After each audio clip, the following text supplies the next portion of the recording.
Welcome back to the deep dive. So, if you're like most people, you've definitely noticed the incredible rise of eyelash extensions. Oh, absolutely. EEs, as they're They're called. their go-to beauty staple now. They promise that sort of semi-permanent, high-impact look, the superstar look, without all the daily hassle. Right. No more mascara and curlers every morning. It's a testament really to the power of aesthetics. These extensions promise a volume and length that, well, genetics just can't deliver for most of us. And that's the appeal. They genuinely enhance natural beauty and, cut down on maintenance, which is why the trend has just exploded. Global at this point. Exactly. They are ubiquitous. Yeah. But here's where we want to focus our attention today. There's this central conflict, right? This quest for dramatic, low-effort beauty runs headfirst into our own fragile biology. Hmm. Specifically, we are diving deep into a potential hidden cost of EEs, which is making dry eye disease, or DED, worse, or even causing it in the first place. And DED is already one of the most common and often debilitating ocular conditions out there. So when you introduce these foreign materials, these powerful glues, and you drastically alter the mechanics of the natural lash, You're essentially asking a very, very delicate biological system, the ocular surface, to tolerate a massive continuous stress test, both chemical and physical. so our mission today is to unpack a really critical piece of prospective research. And this study is unique because it didn't just look at people who were wearing the extensions. No, it looked at the effects after they were removed, professionally removed. They were measuring the benefit of that relief. Okay, let's unpack this. Before we even get to the healing process, let's look at the starting line. What did these subjects actually know about the procedure they were signing up for? And what did that 4-week break from extensions reveal about, the connection between our beauty standards and our health literacy? Let's start with the basics of what EEs even are. Okay, so the process involves isolating a single one of your natural lashes and then meticulously gluing an artificial fiber right to it. And that fiber could be made of silk or mink. Or synthetic materials, yeah. And because it's attached to the growing hair, the extension is semi-permanent. It lasts about 4 to 8 weeks, basically until your natural lash sheds. And the reasons people get them, well, that tells a very clear story about modern priorities. It really does. When the researchers gave them this knowledge and consideration questionnaire, the findings were pretty stark. Alarming, even. Yes.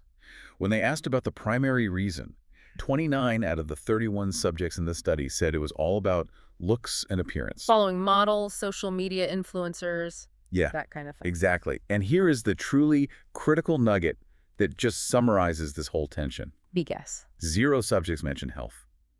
Not a single one cited safety or preventative measures as any part of their decision process. So no one was thinking about the physical toll at all. Not at all. And what's more, their knowledge about the actual product was, well, it was astonishingly limited. How so? You had 24 subjects who didn't know the material. Was it mink?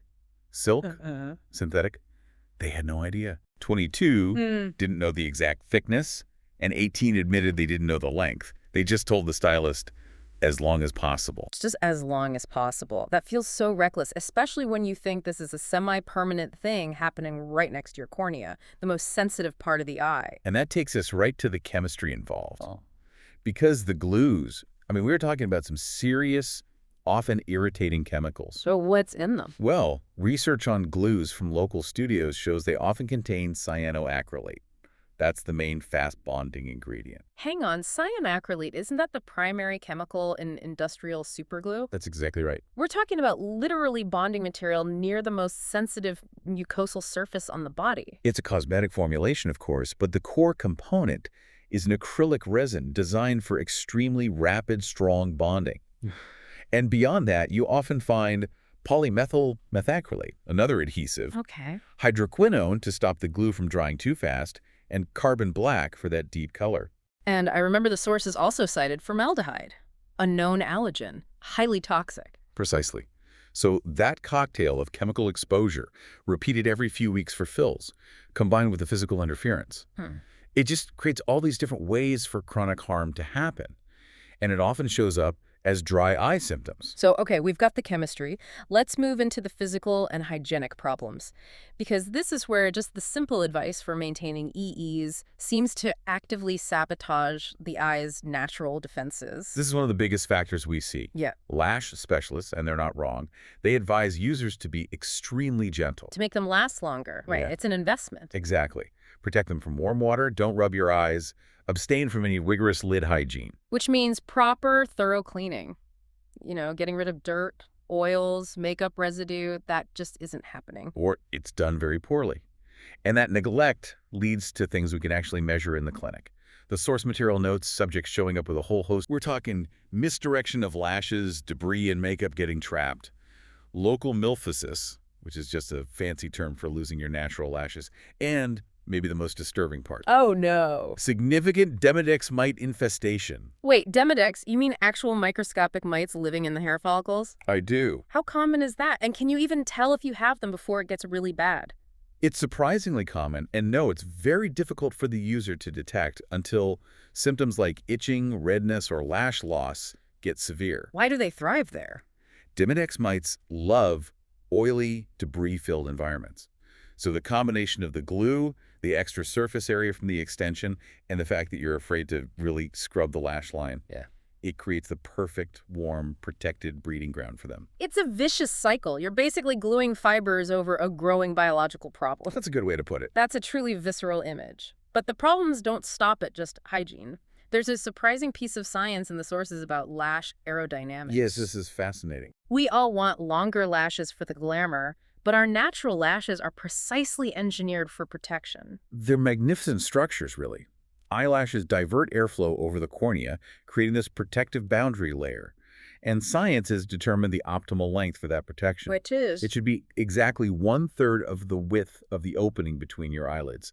For the average person, that's about 12 millimeters. But the users in this study wanted them as long as possible, definitely longer than 12 millimeters. And here's the surprising trade-off.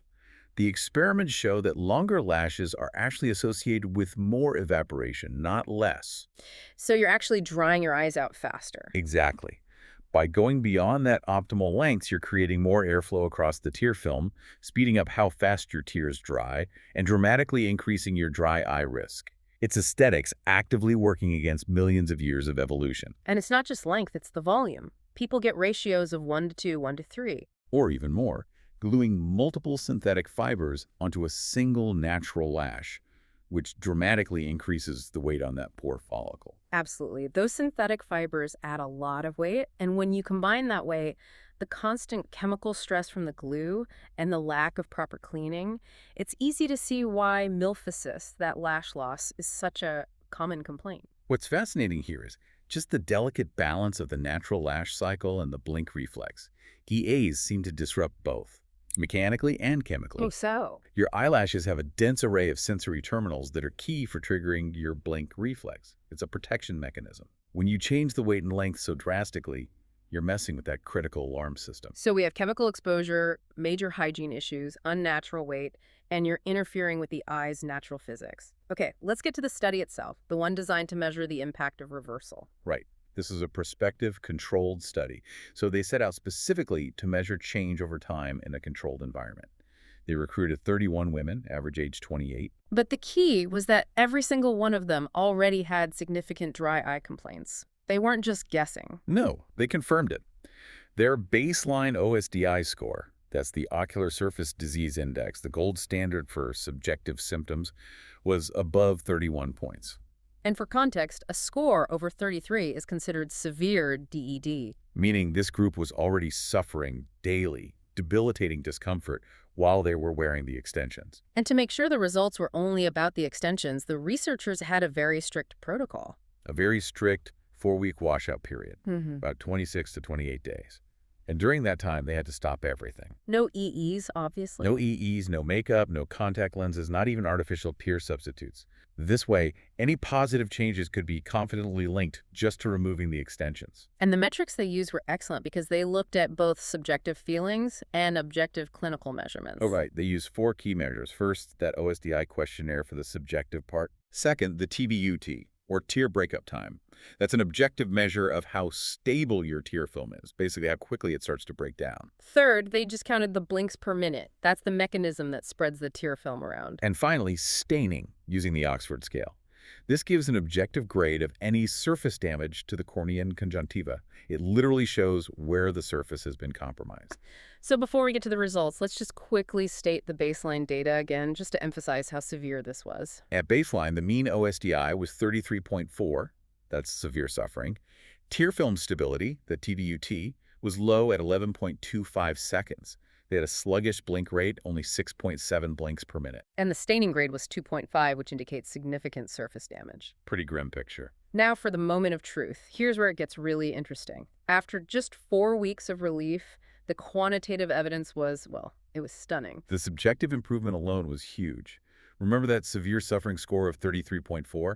That means OSDI score dropped all the way down to 26.7 points. Wow. And to put that in human terms, that score drop moves you from the severe DT category down into moderate DED. Which is the difference between constant pain interfering with daily life versus symptoms that are, manageable. That's a massive quality of life change in just 1 month.